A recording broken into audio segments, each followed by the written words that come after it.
ॐ पार्थाय प्रतिपदितं भगवता नारायणेन स्वयं व्यासेन उदितं पुराणो मुनिना मध्ये महाभारतम् अद्वैतामृतवर्षि भगवती अष्टादशाध्यायिनी अम्बोधामनुसन्दधामि भगवद्गीते भवद्वेषिणि वसुदेवसुतं देवं कंसचाणूरमर्दनं देवकी परमानन्दं कृष्णं वन्दे जगद्गुरुं मूकं करोति वाचालं पङ्गुं लङ्घयते गिरिं जगत्प्रियं वन्दे परमानन्दं माधवम्।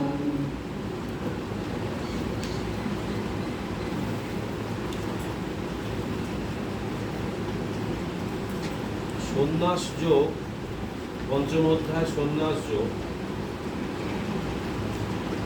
এই সন্ন্যাস যোগ মানে আমরা যে সন্ন্যাস যেটা বুঝি যে সবকিছু ত্যাগ করা আর কি, ত্যাগ করা মানে কর্মটাও ত্যাগ করা, এখানে কর্মের কথাটাই আসবে। সে এই অর্থে কিন্তু গীতাতে ভগবান আরো অনেক কিছু বলেছেন এই সন্ন্যাস প্রসঙ্গে, সেইটা একটু দেখে নিয়ে তারপরে ওই চ্যাটিংয়ে যাব।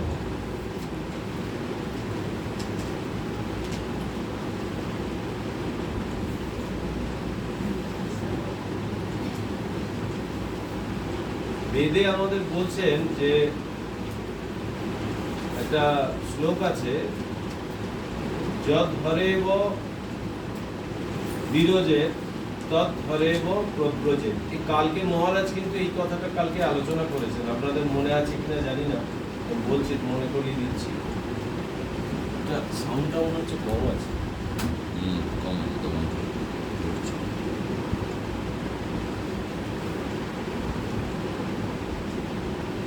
কালকে মহারাজ দেখুন মনে করে একবার বলছিল সংসারের সাধনা, বলছিল যে যখনই এই বৈরাগ্য আসবে তখনই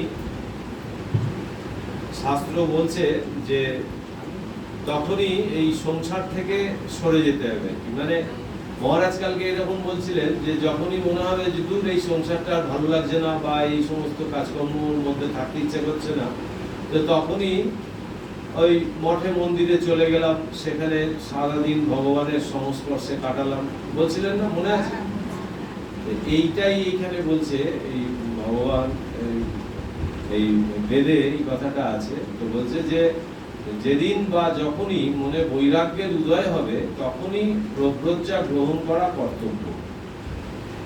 সেজন্য বিচারান্তরের প্রয়োজন নেই। বিচারান্তরের প্রয়োজন নেই মানে ওই এ কি খাবে, ও কি খাবে, ওর কি হবে, এই যে আমাদের এই কর্তব্য আমাদের পেছন থেকে টেনে রাখে, এইগুলোর তখন আর প্রয়োজন পড়ে না। কিন্তু ভগবান এই অধ্যায়ে বলছেন যে ঠিক কর্ম অকর্ম বিকর্ম সব ত্যাগ করে প্রব্রজ্জা গ্রহণের উপদেশ দেননি।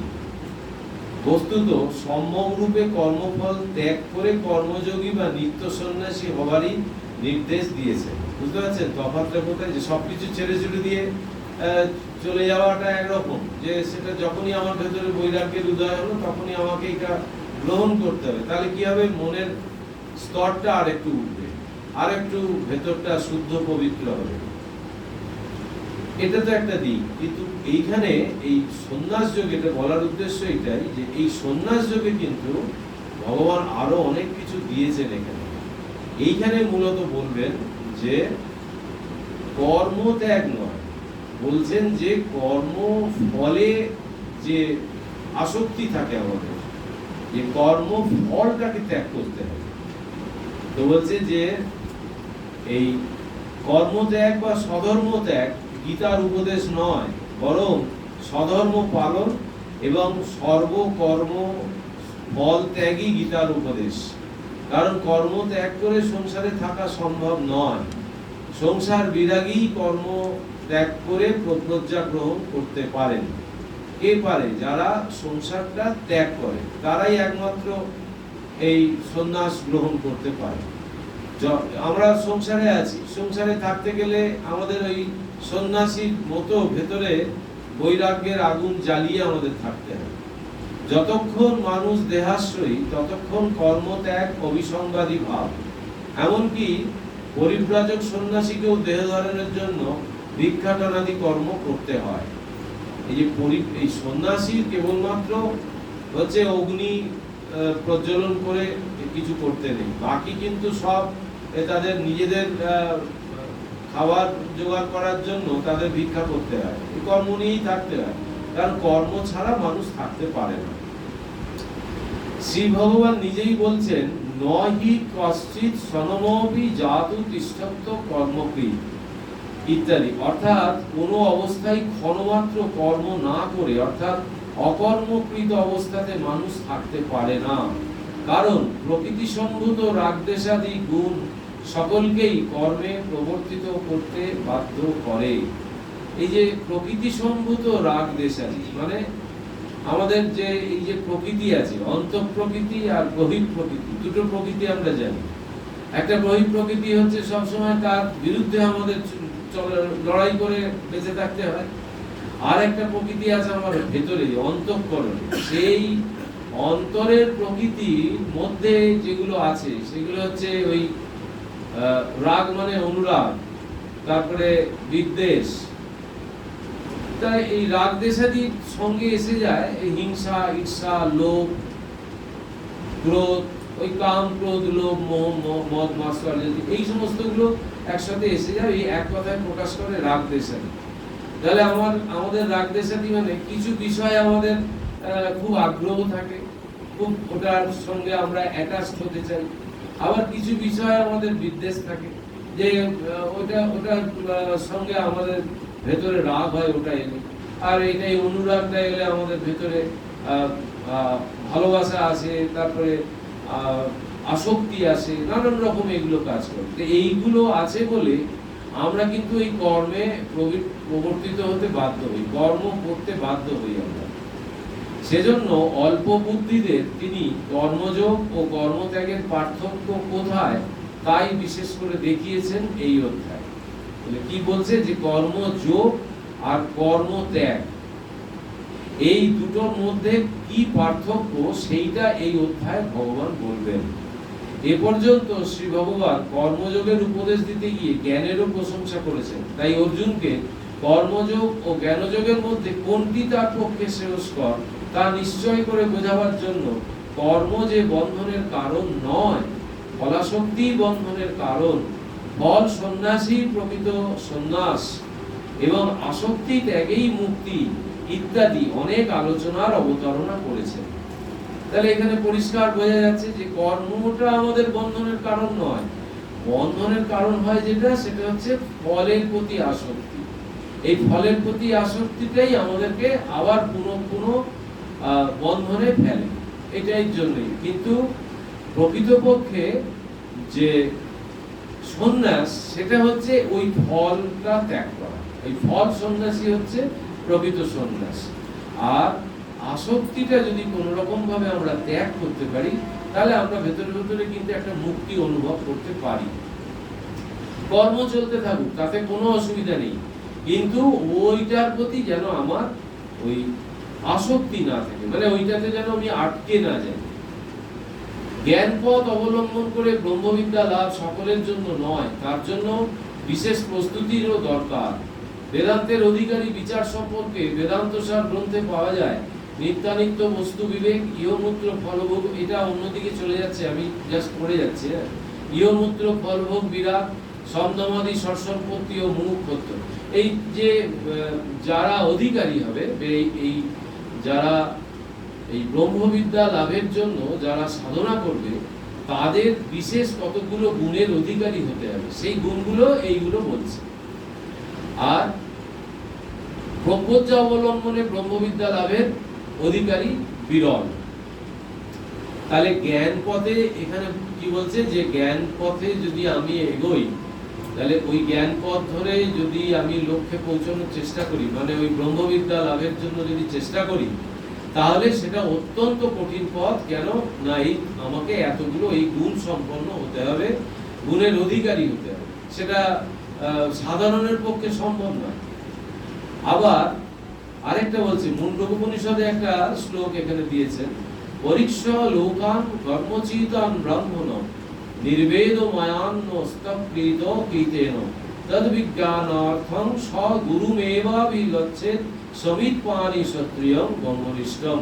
কর্মার্জিত লোকসমূহ পরীক্ষা করে, অর্থাৎ অনিত্য অসার বলে অবধারণ করে ব্রাহ্মণ তা থেকে বৈরাগ্য প্রাপ্ত হবেন।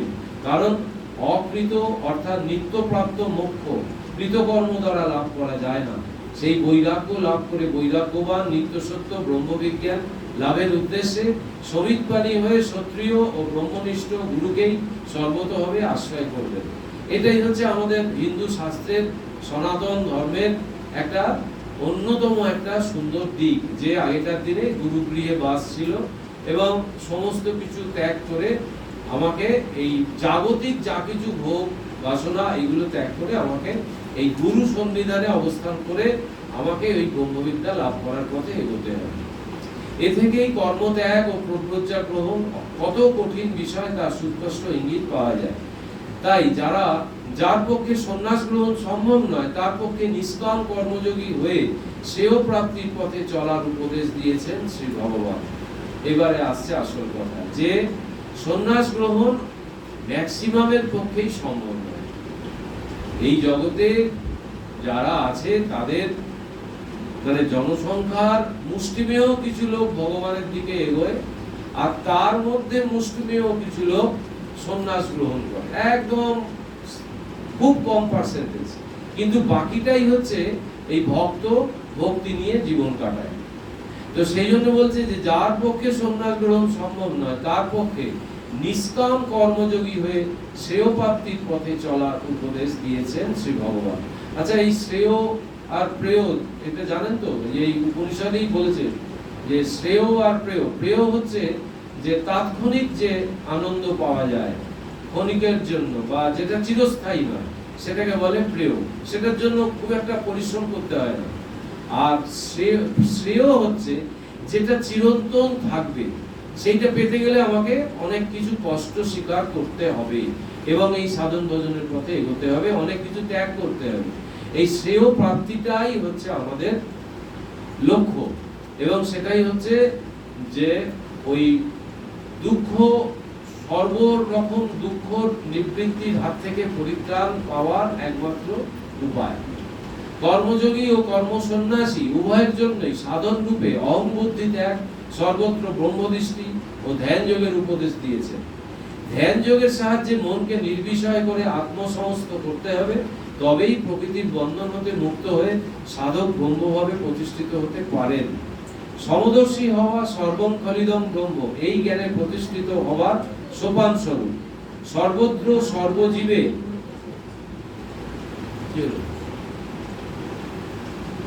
সর্বত্র সর্বজীবে একই আত্মাকে দর্শন করলেই জীব সমদর্শী বা আত্মদর্শী হতে পারে। সর্বত্র ব্রহ্মভাবের আরোপ ব্রহ্মদর্শী হওয়ার একটি সাক্ষাৎ বিধিবদ্ধ সাধনা। এই সাধনারই ফল তত্ত্বমসি, এই জ্ঞানে প্রতিষ্ঠিত হওয়া এবং ভূমানন্দ প্রাপ্তি। ঠিকভাবে অনুষ্ঠিত হলে কর্মযোগ ও কর্ম সন্ন্যাস উভয়ই শ্রী ভগবানের প্রকৃত স্বরূপ প্রকটিত করে সাধককে পরম শান্তির অধিকারী করে। তাহলে আমাদের কর্মযোগ আর কর্ম সন্ন্যাস এই দুটোকে আমাদের তাহলে অবলম্বন করতে হবে। তত্ত্বমসি মানে হচ্ছে তত্ত্বমসি, তুমি সেই, এটা আমাদের উপনিষদ বলছে। তাহলে আমার নিজের স্বরূপ বা আত্মজ্ঞান লাভ করতে গেলে আমাকে তাহলে একটা হচ্ছে কর্মযোগ অবলম্বন করতে হবে। কর্মযোগ যদি ঠিকভাবে অনুষ্ঠিত হয়, মানে যোগযুক্ত হয়ে কর্ম করা, যা কিছু করছি সব ভগবানের উদ্দেশ্যে করছি, ভগবানের সেবার জন্য করছি, ভগবান লাভের জন্য করছি, মানে ভগবানকে বসিয়ে আমাকে কাজটা করতে হবে। আর কর্মসন্ন্যাস, কর্মসন্ন্যাস মানে কর্মের ফলের প্রতি আমার কোন রকম আসক্তি থাকবে না। ধীরে ধীরে যদি এই কর্মযোগ অনুষ্ঠিত হয় তাহলে সাধকের কর্মসন্ন্যাসও আস্তে আস্তে আসে। আর এগুলো সবই হচ্ছে চেষ্টার দ্বারা হয়, প্র্যাকটিস, অভ্যাস। অভ্যাসই হচ্ছে আমাদের মূল জিনিস।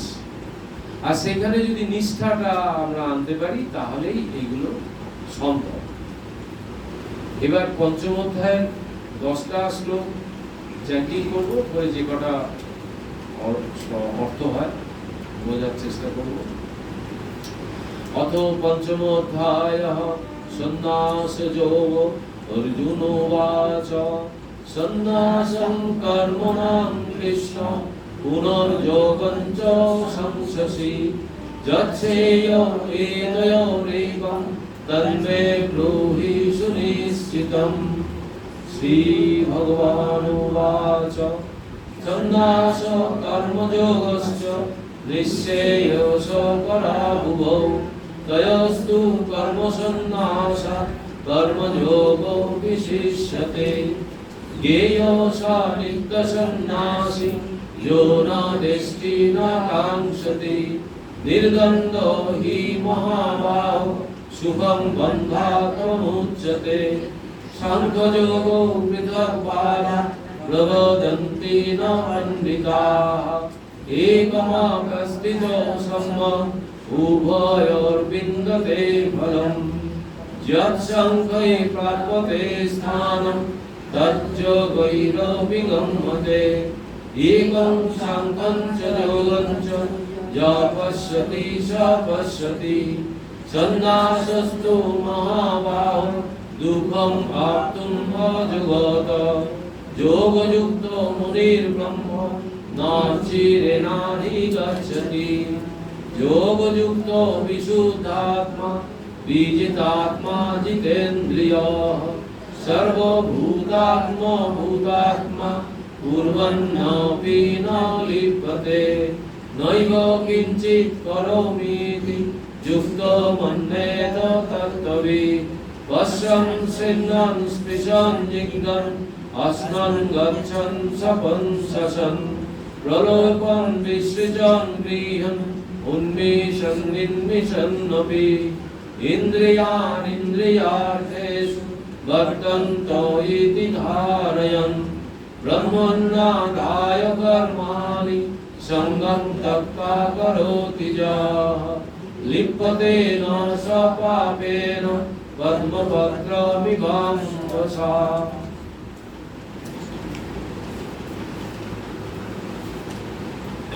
এই যে আমাদের দেখবেন সমস্ত শাস্ত্রই এটা প্রশ্ন উত্তরের মাধ্যমে হয়েছে। যে ভগবানকে শ্রীরামকৃষ্ণকে আমাদের মাস্টারমশাই কথামৃতকার প্রথমেই প্রশ্ন করছে যে আজ্ঞা ঈশ্বরে কি করে মন হয়। এই সেই রকমই এই গীতাও এই অর্জুন আর ভগবানের প্রশ্নোত্তর।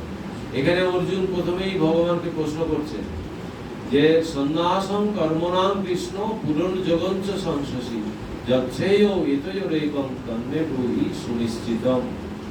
অর্জুন বলছেন যে হে কৃষ্ণ, তুমি পূর্বে কর্ম সন্ন্যাসের কথা বলেছো, আবার কর্মযোগের কথাও বলছো। এই দুয়ের মধ্যে যা প্রকৃতপক্ষে শ্রেয়স্কর তা আমায় সুনিশ্চয় করে বলো। আচ্ছা বলুন তো, এই কর্ম সন্ন্যাসের কথা পূর্বে বলেছে কোথায় বলেছে, কোন অধ্যায় বলেছে? আমরা তো 4টে অধ্যায় অতিক্রম করে এলাম। কোন অধ্যায় বলেছে বলুন তো? যে পূর্বে তুমি কর্ম সন্ন্যাসের কথা বলেছো। কর্ম সন্ন্যাস মানে কর্মের ফল ত্যাগ। আবার কর্মযোগের কথাও বলছো।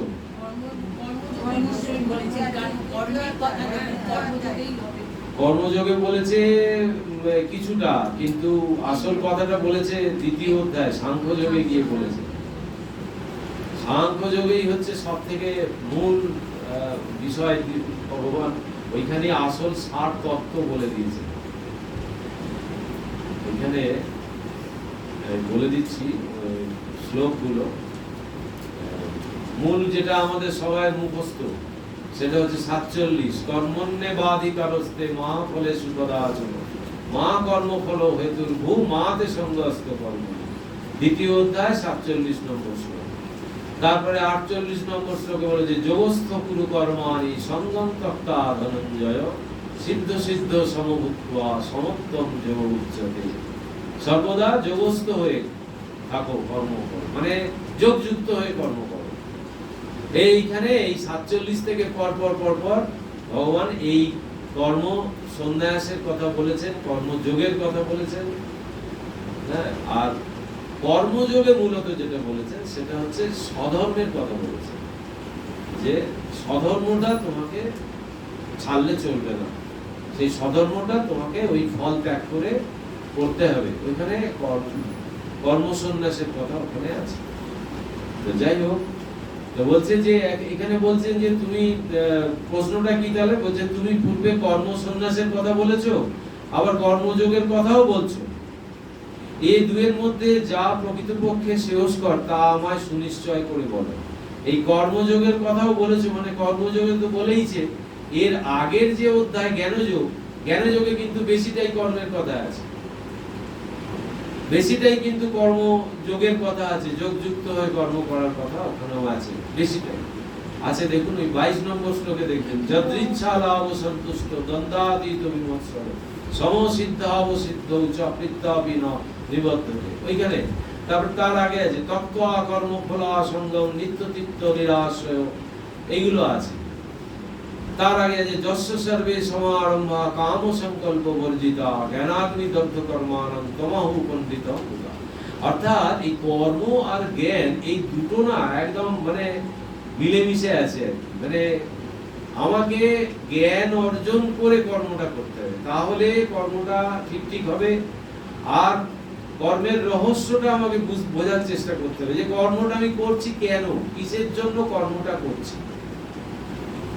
এই মান সম্মান পাওয়ার জন্য, না মানুষকে দেখাবার জন্য, কিসের জন্য কর্মটা করছি, এইটা আমাকে ভালো করে কর্মে প্রবেশ করার আগে প্রতিদিন আমাকে ভাবতে হবে, চিন্তা করতে হবে।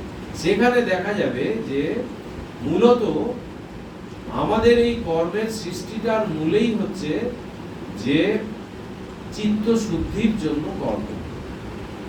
আমাদের চিত্ত মলিন হয়ে আছে, সেই চিত্তের মলিনতা কাটবে একমাত্র ওই কর্মের দ্বারা সহজভাবে। আর ঠাকুর কিন্তু এই যুগে আরো সহজ করে দিয়ে গেছেন এই ব্যাপারগুলো। ঠাকুর বলছেন 3 দিন 3 রাত কাঁদতে পারো তাহলেই ভগবান লাভ হয়ে যাবে। 3 দিন 3 রাত কাঁদতে পারলেই ভগবান লাভ। এত কিছু সাধন ভজন কিছু করতে হবে না, চোখের জলটা ফেলতে হবে। আর এই এত কিছু যদি নাও পারি, দুবেলা যদি ভগবানের কাছে মানে জোর করে নয়, ভেতর থেকে যদি চোখের জলটা আনতে পারি, তার কাছে সারেন্ডার করতে পারি, তাহলেই এই জায়গায় মানুষ পৌঁছে যাবেই।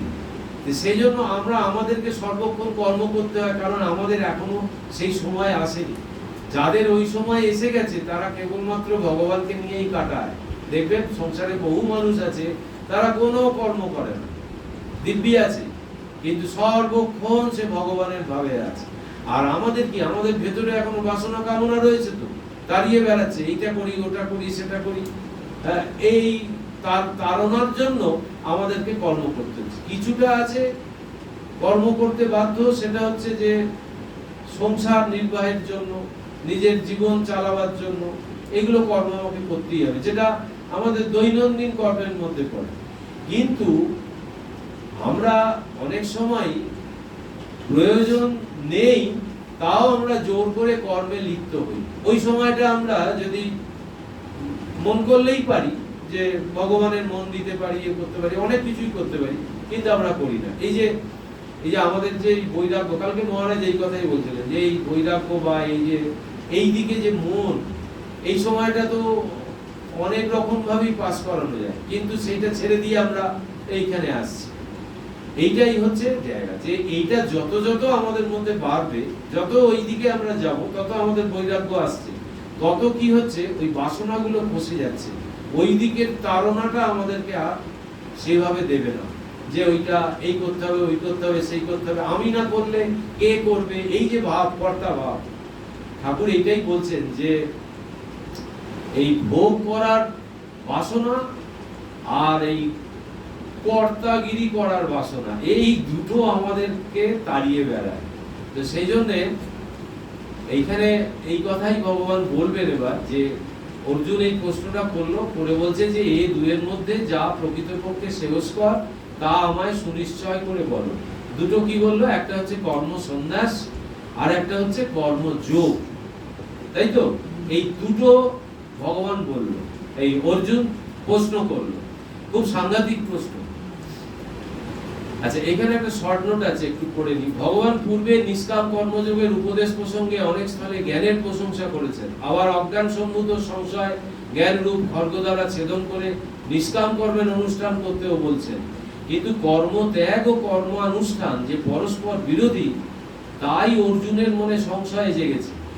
অর্জুনের এই প্রশ্নের আসল জায়গাটা কোথায়? ওই সংশয়টা ওর মধ্যে এসছে, যে এই অর্জুন তো ভাবছে যে এই কর্ম সন্ন্যাস মানে, অর্জুন ভাবছে যে কর্মত্যাগ মানে সমূলে কর্ম ছেড়ে দিয়ে ওই বনে জঙ্গলে সন্ন্যাস, সবকিছু ত্যাগ করে সন্ন্যাস। এইটা না ওইটাই, এইটা ধরতে পারেনি, ওই জন্য মনে সংশয় জেগেছে। সেই সংশয় নিরাকরণের জন্য অর্জুন প্রশ্ন করছেন, কর্ম ত্যাগ করে জ্ঞান যোগের অনুশীলন এবং নিষ্কাম কর্মযোগ, এই দুয়ের মধ্যে আমার পক্ষে কোনটি উপযোগী তা নিশ্চয় করে বলো, আমি সেভাবেই চলবো। এই অর্জুনের মধ্যে ওই শরণাগতি ভাব আসছে, যে ওই যে ও তো বিচলিত, তো আমরা তো অ্যাকচুয়ালি কুরুক্ষেত্রটা তো এই সংসারটাই আমাদের কাছে সেইটা, যে আমরা সব সময় কোনটা করা উচিত কোনটা করা উচিত নয়, এইটা আমরা এই মানে সিদ্ধান্তটা সব সময় নিতে পারি না। আমরা প্রকৃতির দাস হয়ে আমাদেরকে চলতে হয়, এটা চলতে হবেই। কিন্তু সেই অবস্থাতে অর্জুনের ওই মহাবিষ্ট হওয়ার জন্য ও ধনুর্বাণ ত্যাগ করলো, ও যুদ্ধ করতে চাইছে না, স্বধর্ম ত্যাগ করছে। সেই জায়গা থেকে ভগবান ওকে বলছে, না তোমাকে যুদ্ধ করতে হবে, মানে কর্ম করতেই হবে। তখন এই সমস্ত প্রশ্ন আসছে। এর আগে যে কর্মযোগের উপদেশ দিয়েছে, জ্ঞান যোগের উপদেশ দিয়েছে, এইসব শুনে এবার অর্জুনের মনের মধ্যে এইসব প্রশ্ন এসছে। এবার ভগবান বলছে যে শ্রী ভগবান উবাচ সন্ন্যাস কর্মযোগস্য নিঃশ্রেয়স করাবুভৌ তয়স্তু কর্মসন্ন্যাসাৎ কর্মযোগ বিশিষ্যতে। বলছে যে এই কর্ম সন্ন্যাস ও কর্মযোগ উভয়ই জ্ঞানোৎপত্তির হেতুরূপে মোক্ষজনক, তবু উভয়ের মধ্যে কর্ম সন্ন্যাস অপেক্ষা কর্মযোগই শ্রেয়। এইখানে ভগবান পরিষ্কার করে দিচ্ছেন যে কর্ম সন্ন্যাস থেকে কর্মযোগই হচ্ছে শ্রেয়। এই বাক্য দ্বারা ভগবান কর্মযোগেরই প্রশংসা করছেন। তাহলে কেন করলেন ভগবান? এরপরে কিন্তু বলবেন। তা আমরা এখানে আরেকটু বোঝার চেষ্টা করি যে কর্ম সন্ন্যাস মানে হচ্ছে কর্মের ফলটাকে ত্যাগ করতে হবে। এখন কর্ম করব আবার তার ফলও ত্যাগ করব, এত কিছু মাথায় রাখতে পারবো? সম্ভব? কারণ আমরা যখনই ছোটবেলা থেকেই আমাদের একটা ভেতরে চাওয়া পাওয়া ঢুকে যায়। ভগবানকে আমরা যখনই ভগবানের কাছে যাই, তখনই আমাদের কিছু না কিছু অপূর্ণতা প্রাপ্তির জন্য আমরা তার কাছে প্রার্থনা করি।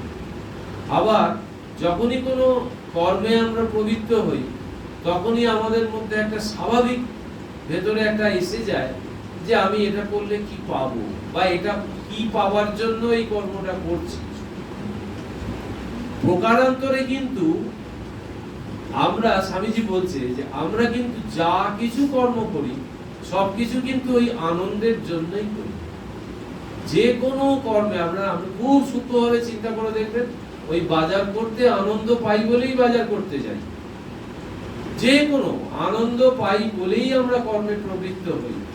কিন্তু আমাদের এইবার মাথায় রাখতে হবে, এই গীতা থেকে, ভগবানের এই শিক্ষা থেকে, যে এই কর্ম সন্ন্যাস মানে কর্মের ফলের প্রতি আসক্তি ত্যাগ, এইটা আমাদেরকে মাথায় রাখতে হবে। কারণ ওইটা আমার উদ্দেশ্য নয়।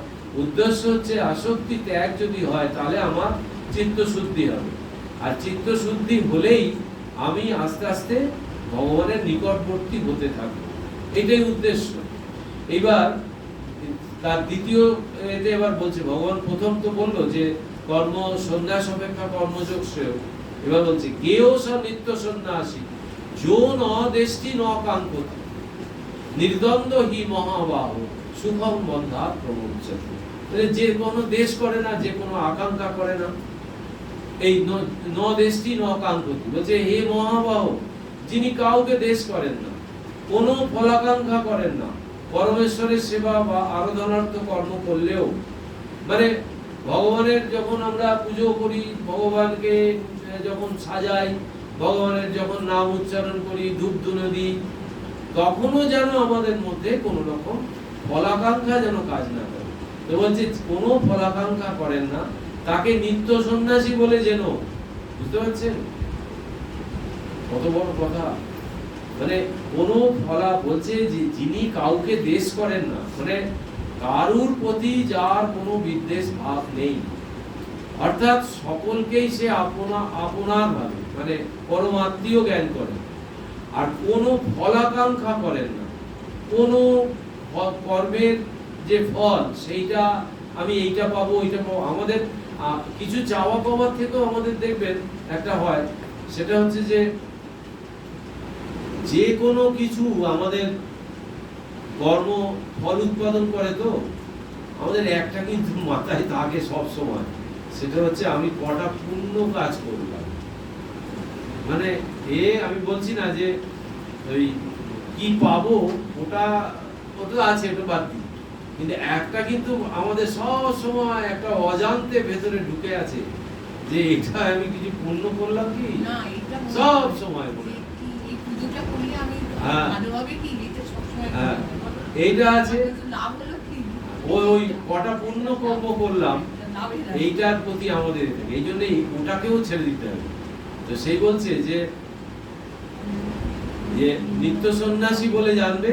আর কেননা রাগ দেশাদি দ্বন্দ্ব পরিশূন্য ব্যক্তি বিশুদ্ধ চিত্ত হয়ে অনায়াসে সংসার বন্ধন হতে মুক্তি লাভ করেন।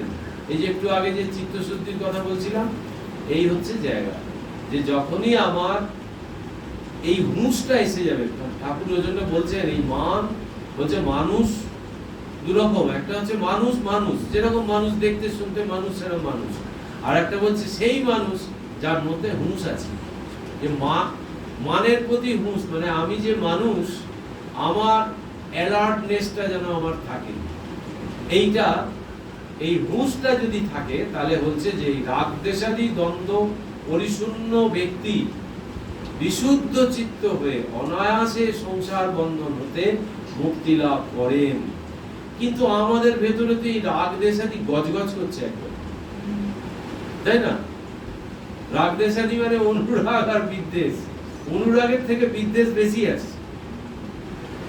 কাউকে পছন্দ করছি, কাউকে পছন্দ করছি না, কিন্তু কর্ম করতে গেলে তো আসবেই। তাহলে সেইটাকে কি করে আমি জয় করব? সেইটাকে কি করে জয় করব? কারণ এখানে আমাকে একটা জায়গায় আমাকে স্থিত হতে হবে, সেটা হচ্ছে যে সকলেই আমার ভেতরে যেরকম তিনি আছেন, সেই নিত্য শুদ্ধ বুদ্ধ মুক্ত আত্মা, সকলের ভেতরেই তিনি আছেন। এইবার আমার এই আচরণে বাক্যে এই জিনিস আসবে, কিন্তু যদি আমি দিন রাত যদি এই চিন্তাটা করতে থাকি, তাহলে ওই আশার পরিমাণটা আস্তে আস্তে কমতে থাকবে। একদিনে তো একদম গাছের মাথায় ওঠা যাবে না। এই গাছের মাথায় উঠতে গেলে কমিয়ে কমিয়ে আস্তে আস্তে আস্তে আস্তে এগোতে হবে। এগোতে গেলেই আমার বাধা আসবে, বিরাট বিরাট বাধা এসে হাজির হবে। স্বামীজিকে ওই আলোয়ারের রাজা প্রশ্ন করেছিলেন যে স্বামীজি এই জীবন পথে, আলোয়ারের রাজা অনেকগুলো 6টা না 7টা প্রশ্ন করেছিলেন, তো সেখানে এই প্রশ্নটা প্রথম প্রশ্ন ছিল যে স্বামীজি এই পথে এগোতে গেলে এই এত বাধা কেন আসে? তো স্বামীজি উত্তর দিয়েছিল তাকে, বলছে যে মানুষ যখন বুঝতে পারে যে এগুলো বাধা ঈশ্বরের পথে এগোতে গেলে, তখনই সে বাধার প্রতি সতর্ক হয় এবং বাধাকে জয় করে। আর ওই বাধাগুলো আছে বলেই তোমার জীবনটা জীবনটা সুন্দর, মানে জীবনের সৌন্দর্য হচ্ছে ওই বাধাগুলো। যদি না থাকতো তাহলে তোমার তো কিছুই করার থাকতো না। এই হচ্ছে স্বামী বিবেকানন্দ। তো এইখানে আমাদের তাহলে একটা জায়গায় আসতে হবে যে সকলেই সেই আমারই প্রতিরূপ, আমিও যা সেও তাই, এইটা নিত্য আমাকে চিন্তা করতে হবে। করতে করতে আমার এই রাগ দেশাদি কমতে থাকবে, এ কমতে বাধ্য, কিন্তু আমাকে চেষ্টাটা করতে হবে কি ওই চিন্তাটা আমাকে মাথায় রাখতে হবে, তাহলে একটু কম হবে এবং আস্তে আস্তে আমরা কিন্তু লক্ষ্যে পৌঁছাবো। হঠাৎ করে মনে পড়ে যাবে, যার প্রতি আমি বিদ্বেষ ভাব দেখাবো হঠাৎ করে ওই কথাটা মনে পড়ে যাবে, মনে পড়লেই আমি আর ওইদিকে এগোবো না, এইরকম ব্যাপারটা হয়। তারপরে 4 নম্বর বলছে সাংখ্য যোগৌ পৃথক বালা প্রবদন্তি ন পণ্ডিতাঃ একম অপ্যাস্থিত সম্যক উভয়োর বিন্দতে ফলম। আচ্ছা, এইটা বলার আগে আরেকটা কথা অ্যাড করতে হবে এখানে, সেটা হচ্ছে যে অনেক সময় দেখা যায় যে ছাত্র ভীষণ বদমাইশি করছে। এখানে আমি সাধারণ মাস্টারের কথা আনছি না, সাধারণ মাস্টারের কথা বলছি না, এখানে আমি গেরুয়াধারী সন্ন্যাসীর কথা বলছি, এবং সে জ্ঞানী সন্ন্যাসী, রামকৃষ্ণ মিশনের সন্ন্যাসী, যে ওয়ার্ডের সুপারিনটেন্ডেন্ট, যে সাধু, সেই সাধুকে বেদ নিয়ে যেতে হচ্ছে। এবং এতটাই এক একটা ছেলে এতটাই হোস্টেলে বদমাইশি করে যে ক্লাসে লেখাপড়ায় না, হোস্টেলে এত বদমাইশি করে, অন্যদেরকে পড়তে দেয় না, বিছনায় জল ঢেলে দেয়, মশারি খুলে দেয়, নানান রকম উৎপাত করে এক একটা ছেলে, আলো জ্বেলে দেয় মাঝরাত্রিরে। এখন এদের অত্যাচারী কি হয়, ঘরে 6টা 8টা ছেলে আছে, বাকিরা সাফারার হয়ে যায়, তখন কি হয়, তাকে বেদ ধরতেই হয়। তাহলে তাহলে সেক্ষেত্রে কি হলো, বিদ্বেষ রাগ আসছে তো, আর রাগ মানে এটা ওই রাগ মানে ক্রোধ, তাহলে এটা তো করা উচিত নয়। কিন্তু সেই সন্ন্যাসী কিন্তু ঠাকুরকে প্রণাম করছে যে প্রভু আমি জানি তুমি তাদের মধ্যেই আছো, তার মধ্যে তুমিও আছো, কিন্তু আজকে এইটাই তোমার পুজো, এইটা যেন ভুল না হয়ে যায়। মানে ছেলে মেয়ে বদমাইশি করবে, বেয়াদবি করবে, আর তাকে আমি শাসন করব না, তাকে দুঘা মারবো না, এটা নয়, কিন্তু ভেতরে ওই ভাবটা যেন থাকে, তাহলে কি হবে, ওইটা বিপদগামী হবে না। মানে ভালোবাসা সুলভ শাসন। হ্যাঁ, কিন্তু সে যেন বুঝতে পারে যে মা রেগে গেছে বা বাবা রেগে গেছে, তার কাছে আবার বেশি ভালোবাসা দেখালে সে আরো বেড়ে যাবে। কিন্তু এই যেখানে যেটা দরকার সেখানে সেটা করতে হয়। ওই জন্য মায়ের কথায় আছে যেখানে যেমন সেখানে তেমন, যার জন্য যেমন তার জন্য তেমন, যখন যেমন তখন তেমন। মা এই কথাটা খুব মূল্যবান কথা। তো সেইটা ভাবটা আমার ভেতরে ওইটা রাখতে হবে, ভাবই হচ্ছে সব। তো ওই জন্য অন্যায় করলে আমাকে বলতেই হবে, কিন্তু বলবো, বলার সময়ও কিন্তু আমার এই টনটনে জ্ঞানটা থাকে যে ওর মঙ্গলের জন্য আমি বলছি, এইটা যেন জ্ঞানটা থাকে।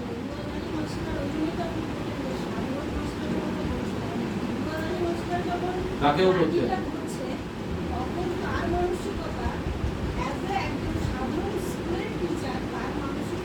অনেক কথা, তার তো সাধন ভজন নেই, কিন্তু সে যখন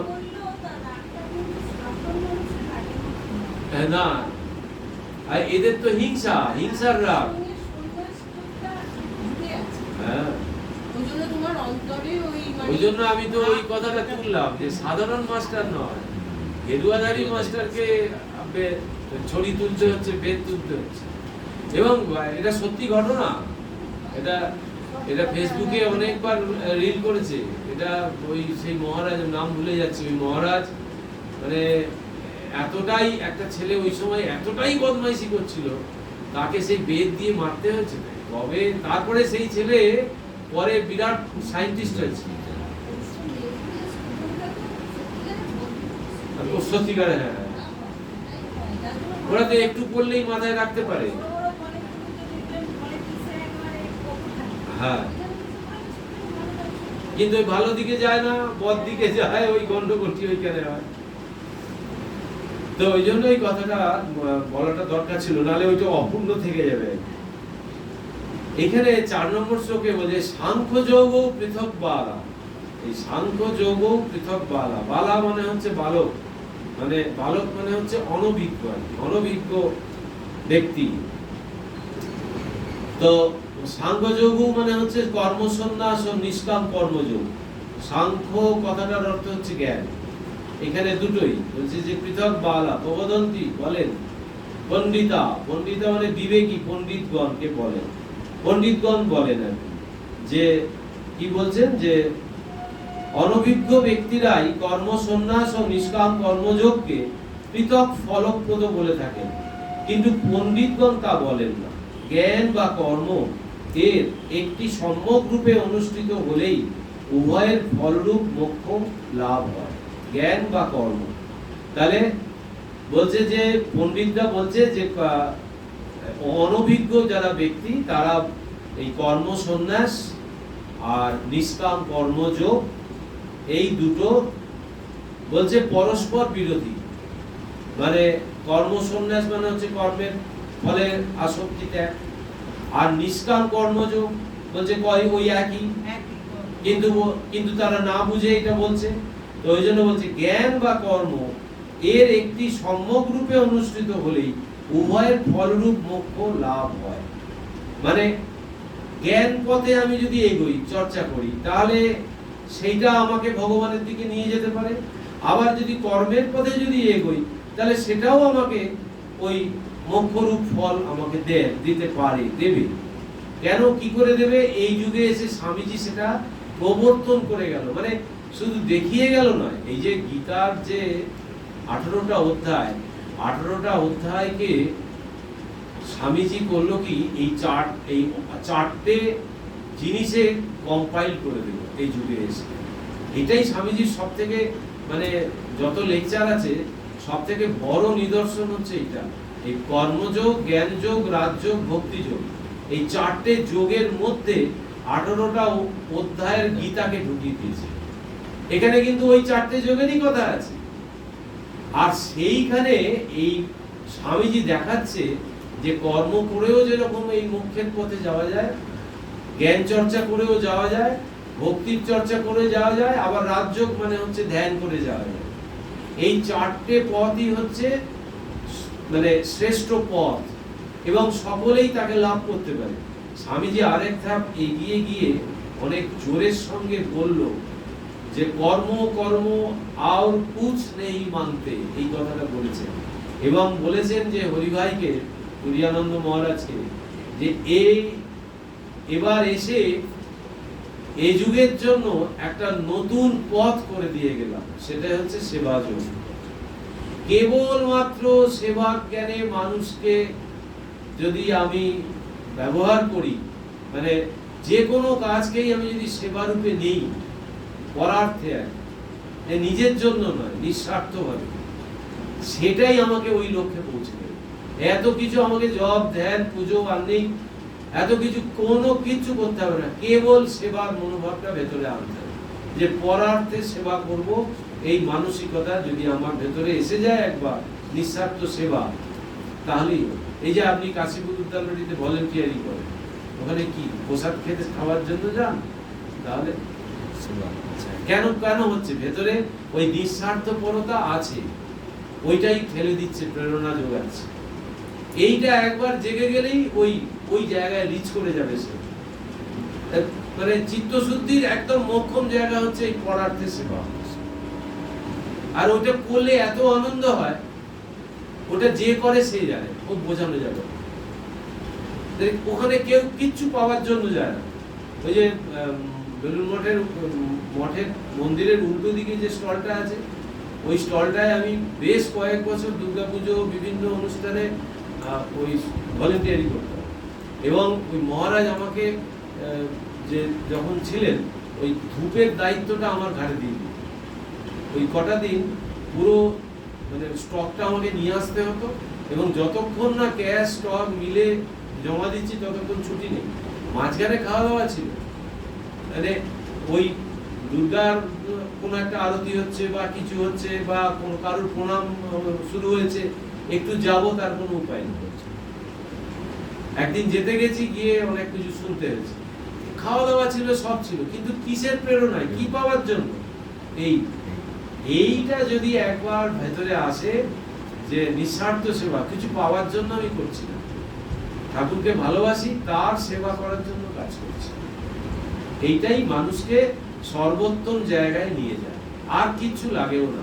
ওই জন্য স্বামীজি এই যুগে বললো যে এই যুগে হচ্ছে একটা নতুন পথ করে দিয়ে গেলাম, সেটা হচ্ছে সেবা যোগ। মানে কর্মযোগ, রাজযোগ, জ্ঞানযোগ, ভক্তিযোগ, চারটে যোগ ছিলই, স্বামীজি এই যুগে এসে সেবা যোগ যোগ করে দিল। তো এই হচ্ছে জায়গা যে এই দুটোই একই রকম ফল প্রদান করে, জ্ঞান আর কর্ম। তারপরে 5 বলছে যৎ সাংখ্যই প্রাপ্যতে স্থানং তৎ যোগৈরপি গম্যতে এবং সাংখ্যঞ্চ যোগঞ্চ যপশ্যতি সপশ্যতি। বলছে জ্ঞান মার্গ অনুশীলনকারী সন্ন্যাসীগণ যে মোক্ষ পদ লাভ করেন, নিষ্কাম কর্মীগণও সে স্থান প্রাপ্ত হন। যিনি সাংখ্যযোগ ও নিষ্কাম কর্মযোগ এক ফলদায়ক বলে একরূপ দেখেন, তিনি সম্যকদর্শী। মানে জ্ঞান মার্গ অনুশীলনকারী সন্ন্যাসীগণ যে মোক্ষ পদ লাভ করেন, মানে জ্ঞান চর্চা করে আর কি, সমস্ত কিছু ছেড়ে ছুড়ে দিয়ে কেবলমাত্র ভগবানের চিন্তা, মানে উপনিষদ এর চর্চা, উপনিষদ আর ওই ধ্যান, জপ, এইসব। নিষ্কাম কর্মীগণও সে স্থান প্রাপ্ত হন। বুঝতে পারছেন? যে সবকিছু ছেড়ে ছুড়ে দিয়ে চলে যাচ্ছে, সে যেটা পাচ্ছে, বলছে নিষ্কাম কর্মীগণও সে স্থান প্রাপ্ত হন। নিষ্কাম মানে কি? নিষ্কাম মানেই হচ্ছে কোন রকম কামনা থাকবে না, মানে হচ্ছে ওই যেটা বললাম নিঃস্বার্থ। এই ভেতরে নিঃস্বার্থপর ভাব জাগিয়ে আমাকে কোনো কিছু পাওয়ার জন্য আমি যাচ্ছি না।